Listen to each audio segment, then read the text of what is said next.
Hello y'all, this is Hearts of Iron 4. We'll be taking a look at some content added by the La Resistance DLC, specifically one of the 3 monarchist paths in France. In the country selection screen, unsurprisingly, we're going to have to pick France cause that is where the focus tree is. Our starting ruling ideology is democratic. We're aiming to change that later to non-aligned. We have a lot of national spirit, so let's go ahead and go through them, starting with London Naval Treaty, signatory then victors of the Great War, disjointed government protected by the Maginot Line, full employment, political violence, and inefficient economy. France is a major power, and they show that in their military with 74 divisions, 14 fleets, with the province acting as the pride of the fleet, and as far as airplanes go, they got 11 air wings. Browsing through the army commanders, the French start off well with a lot of generals and 4 field marshals. As for naval commanders, they'll do fine because there is enough admirals to lead all the fleets. Looking at the starting military tech, we have research, we got up-to-date weapons, motorized,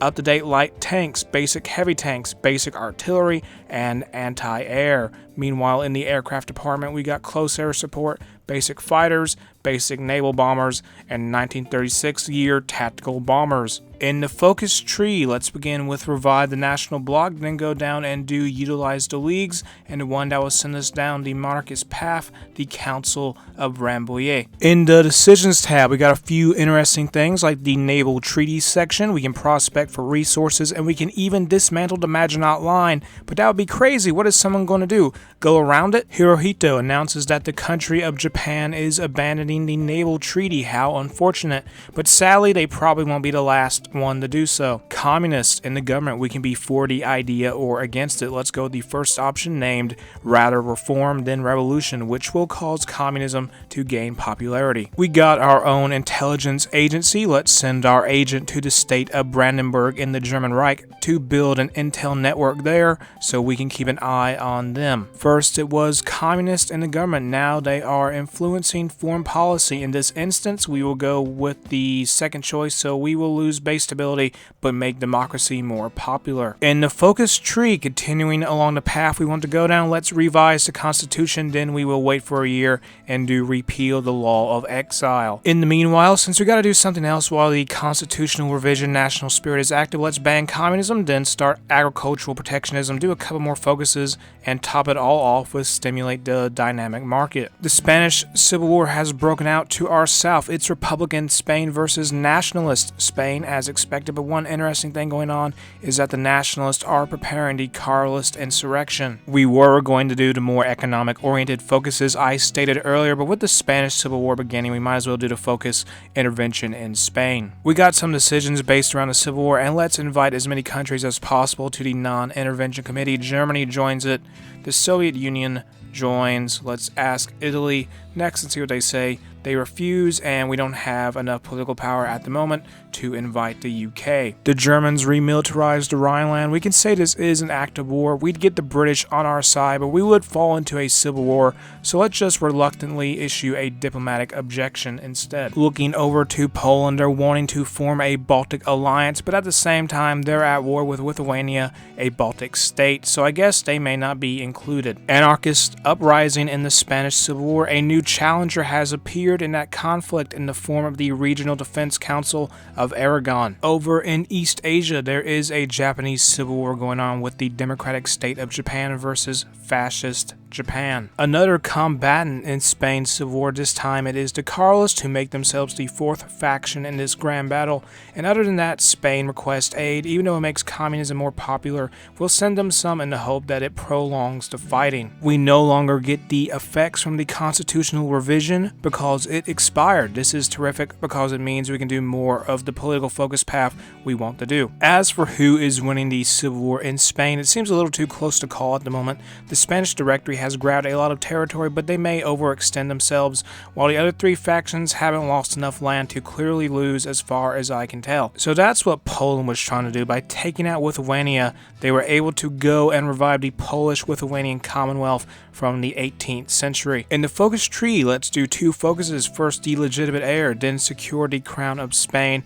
And as for our long-term goal for the future, That would be to unite the crowns of France and Spain. The Defense Council of Aragon annexed Carlos-Spain, which is a temporary setback for sure, as that will deprive us of a potential faction member. With the idea of a legitimist alliance dead and gone, as the Carlists were sort of needed for that, secure the crown of Spain will give us a annex war goal on the Spanish directory once it is completed. Let's just wait and do it later. The legitimate heir is finished, our flag changes, we get a new name and it is Bourbon France, and our country leader has become Alphonse I. Staring at the Balkans, I noticed something a little different than usual, and that is the fact that Vardar-Bosnia, Kosovo, and Seda-Bosnia exist, and they are all puppets of Yugoslavia for whatever reason. World news event: Alphonse claims the throne of France. Many observers note the role the leagues played in his rise to power, taking this as a sign this king is merely in his powerful position by the grace of the right-wing mob. Besides that, he has the unenviable task of reuniting a deeply divided country. As for who Alphonse is, historically, well, he is from the Bourbon dynasty, who controlled France from 1589 until 1792 when the French Revolution happened. They came back in 1814, then got kicked out again because Napoleon, then returned in 1815 and ruled until 1830 when another revolution happened. As for who Alphonse is, he is former king of Spain, Alfonso XIII, who left that country in 1931 after a perceived plebiscite did not go in his favor.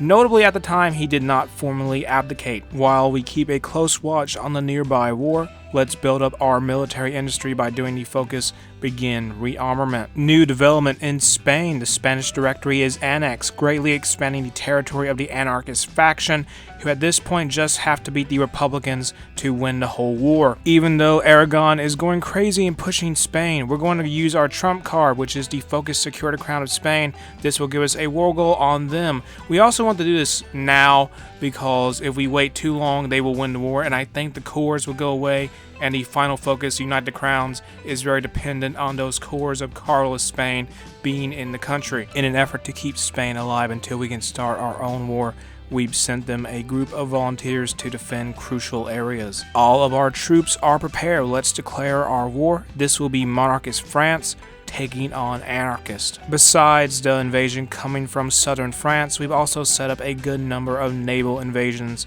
to take enemy ports. By controlling a Carlos-Spain core, we're allowed to begin the Unite the Crowns focus, which we will start. Republican Spain still isn't doing very good. To increase their chance for survival, let's acquire military access and send some soldiers to defend them. News from across the world: in Asia, Xinjiang and Communist China join the Comintern. Something more closer to home is China joining the German Reich in the Axis. I can only assume there is some massive war we're not seeing. Unite the Crowns is done. All the states Carlos-Spain had cores on, we got cores on. Also, I think because of getting military access from the Republicans, we may have accidentally reclaimed some land for them. Our flag remains the same, but our country name has changed from Bourbon France to the Kingdom of Franco-Spain. It has no relation to Francisco Franco's Spain. Since we got what we wanted, we don't really need the Republicans anymore, so let's cancel all the military access we had with them, even though that means we'll have to move our divisions back a little bit. Once all of our troops are back in the land we control, we'll just let Aragon take the empty provinces we left behind. We might as well do the aggressive focus in our army focus branch, because for our current war, a division attack buff will be quite handy. We have found out about the off-screen war and Germany's demands for Sudetenland. As for that war I mentioned, it looks like they have a Russian and Japanese Civil War faction in the Axis, as well as a lot of countries that sided with China. Maximalist Portugal declared war on Portugal, and they're on the side of the Regional Defense Council of Aragon, so we'll have to fight them too. Spain is annexed by Aragon, ending the Spanish Civil War with a technical anarchist victory, but if we can see to it, that won't last long. Portugal has taken a big chunk out of our enemy, whose army has essentially collapsed. Even with these military operations, it looks like they have contained the maximalists in their country as well. Aragon and company are beaten, but the anarchists live on as a puppet of the Portuguese, who also took the victory as a chance to grab some land from what was Spain. The Munich Conference: this is about Sudetenland. We sort of got other priorities, so we'll leave the Czechs to their fate. Sorry. Some news that isn't too surprising: Italy joined the Axis faction. The naval treaty is finally abrogated. Luxembourg joins the Comintern because the German Reich declared war on Luxembourg. The United Kingdom, who leads the Allies, attacks the Axis. At least with all this fighting going on, all the other major powers in Europe shouldn't bother us. We're justifying a war goal on Portugal and taking a look at Russia. they aren't doing so well fighting the USSR. Since the UK is occupied, we don't got to worry about them guaranteeing Portugal, so nobody will be intervening in our war for the rest of Spain. Cairo falls to the Italians, but on the other hand, the British are fighting to take control of the island of Sardinia. We're prepared to go to war with the Portuguese in the military department. We outnumber them, so our strategy is to just swarm our way into their country. Our offensive into the foe's land is going very well, and some divisions have been set aside to defeat their puppet. Portugal calls in Morocco, who just controls Spanish Africa, will send in 3 cavalry units to handle them. Equatorial Guinea joins the war too little too late because the war is almost over as we take the last victory points we need to win. Franco-Spain is victorious. We're going to take all of Portugal as well as their colonies in Africa. As war drags on around the world, Turkey joins the Allies. Looking at the World War we avoided, we got the Allies in the Comintern fighting the Axis in Russia and China. The USA just sort of observes it all,